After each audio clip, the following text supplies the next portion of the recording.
Richard Rogers was well respected at his job by his patients and his colleagues. He often blended into the background at the bars that he frequented.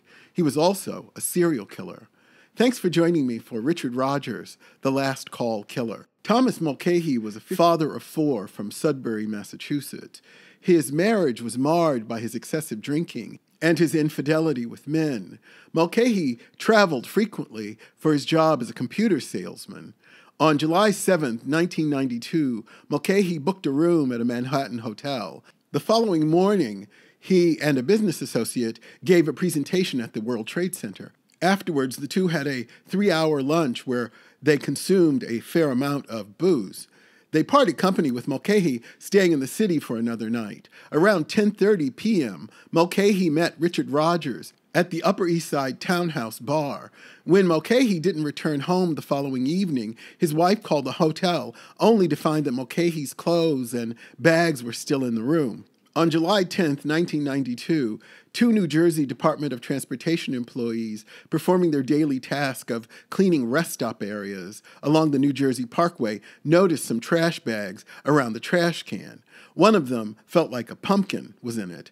They also noticed blood leaking from one of the bags, but they didn't think much of it because many people who had been fishing disposed unwanted fish parts in these trash cans. As they carried on with their collecting, one of the maintenance workers' curiosity got the best of him, and he opened the bag only to find the head of Thomas Mulcahy. The workers phoned the police. When the police arrived, they opened the bags and found a shower curtain, a bed sheet, and a saw.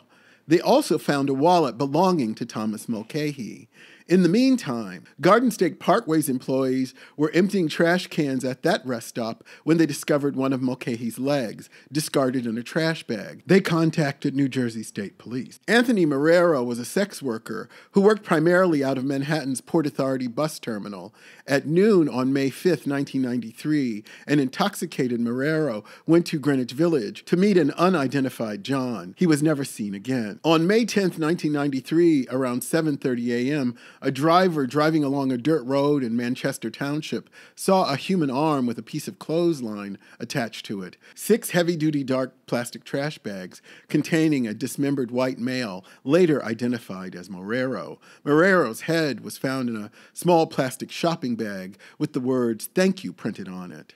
Authorities were later able to trace the bags with Marrero's head in it to 7 Acme stores, including one on Staten Island. The Staten Island Acme received a shipment of these limited-run bags on or about May 7, 1993. 2 fingerprints were recovered, and 1 palm print was recovered from another plastic bag. The police ran these through the automated fingerprint identification system, but no matches were made. When Marrero's remains were finally examined, they found that his body, like Mulcahy's, had been washed. The coroner found ligature marks on Marrero's ankles, which appeared to have been done post-mortem. Interestingly, Marrero had been dismembered while Mulcahy had been disarticulated, a more surgical and time-consuming process. As in Mulcahy's murder, the cause of Marrero's death was multiple stab wounds to the back and at least 1 in the front. His time of death to be between 3 and 5 days before the discovery of his body on May 10th. Sadly, the discovery of Anthony Marrero's remains didn't prompt his family to come forward. It would take several years before any details about his life would surface. A friend said Marrero lived a nomadic existence, disappearing for long periods of time. His brother Louis said that Marrero's marriage that ended in the 80s seemed to knock him for a loop. According to friends and family, like Mulcahy, the marriage had been affected by Marrero's attraction to men. His brother added that one of the bright spots in Anthony's life was being invited for a day-long tryout for the Philadelphia Phillies. He wasn't asked back. According to his brother, it was one of his proudest moments. Richard Westall Rogers, Jr. was born in Plymouth, Massachusetts on June 16, 1950. He was born into a family that would grow to 5. According to a cousin, Richard was as normal could be, a straight-A student. He was neat and meticulous and protective of his younger siblings. In the book Last Call, the author describes Rogers as an effeminate loner who was bullied as a child. The thing that sticks out to me as I read all of this was, like a lot of young people who want to fit in, it seems that Rogers made himself smaller, less of a target. And it seemed to work almost too well. When people who went to college with Rogers were questioned, they said that they felt sorry for him more than anything else because he seemed so awkward. Unknown to most people, he was also nursing a healthy dose of anger. In 1973, Rogers and a boarding house roommate got into some sort of conflict, which resulted in Rogers killing the roommate. Frederick Spencer was hit repeatedly with a hammer. When he was dead, Rogers hid his body. Rogers was arrested and charged with homicide. At trial, several witnesses testified to Rogers' gentle nature and his good reputation. When Rogers took the stand, he told the jury that he came into his bedroom to find Spencer there rifling through his drawers. Spencer produced a hammer, and he was going to attack him. They wrestled for the hammer. Rogers got control of it. Rogers went on to testify that he put a plastic bag over Spencer's face to knock him out because Spencer was still struggling even after being hit 8 times over the head with a hammer.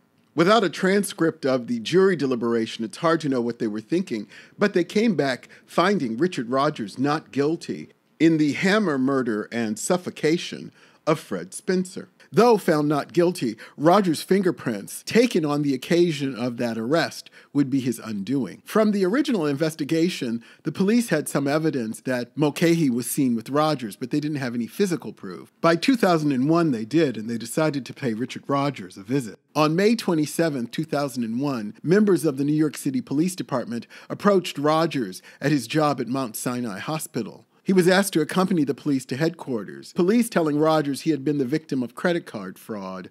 Just around midnight on May 28, 2001, an officer from the Ocean Beach prosecutor's office and a detective from the New York State Police interviewed Rogers. Advised of his Miranda rights, Rogers waived them both verbally and in writing. The investigators informed Rogers that they were looking into a murder of 4 gay or bisexual men that occurred between 1991 and 1993. Rogers was shown a flyer containing the photographs of Mulcahy and Marrero and 55-year-old Michael Sakara, asking him if he recognized them. Rogers pointed out Sakara, saying that they both went to the same bar.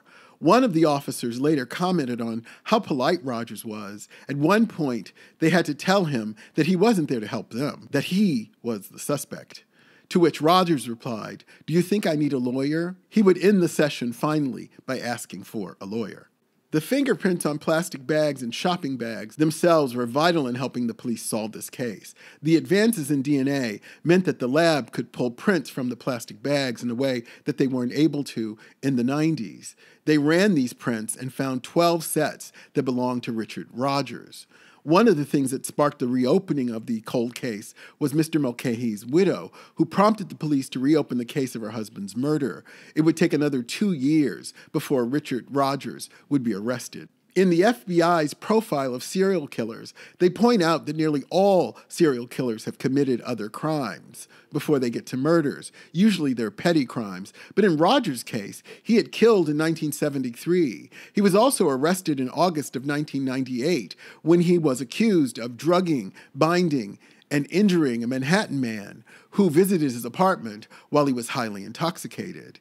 One of the strange things about the assault and that victim that he says when he regained consciousness, Rogers had affixed hospital ID bracelets up and down both of his arms. While we're talking about strange or revealing things, the detectives in searching Rogers' home, in addition to finding videotapes of nearly every episode of The Golden Girls, which is not strange, on Rogers' nightstand, they found a copy of the Hebrew Bible, also not strange. Turn to one of the more violent passages in the book of Samuel, too. The incident revolves around a nurse dropping an infant, which causes the infant some physical disabilities that brings on retribution, death, and dying, with the body parts being dismembered and dishonored by not being buried and hung out for public display. One other interesting detail, which is that Rogers was offered a plea deal.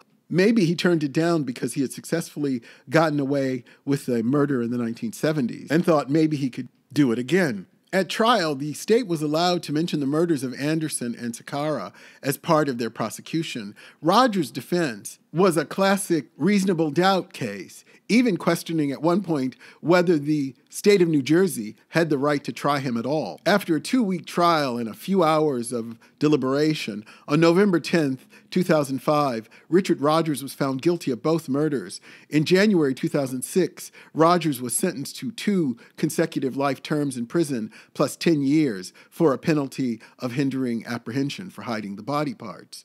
Judge Sita said, "It's the purpose of this sentence to do everything within my power to assure society that you never walk free again and that you die in some hole in the prison without ever having a chance at freedom again. Hopefully society will find some modicum of justice in that, because there's nothing else I can do." He finished angrily by saying, "We're done. Get him out of here." I hope the continued advances in technology will give the families answers to who killed their loved ones.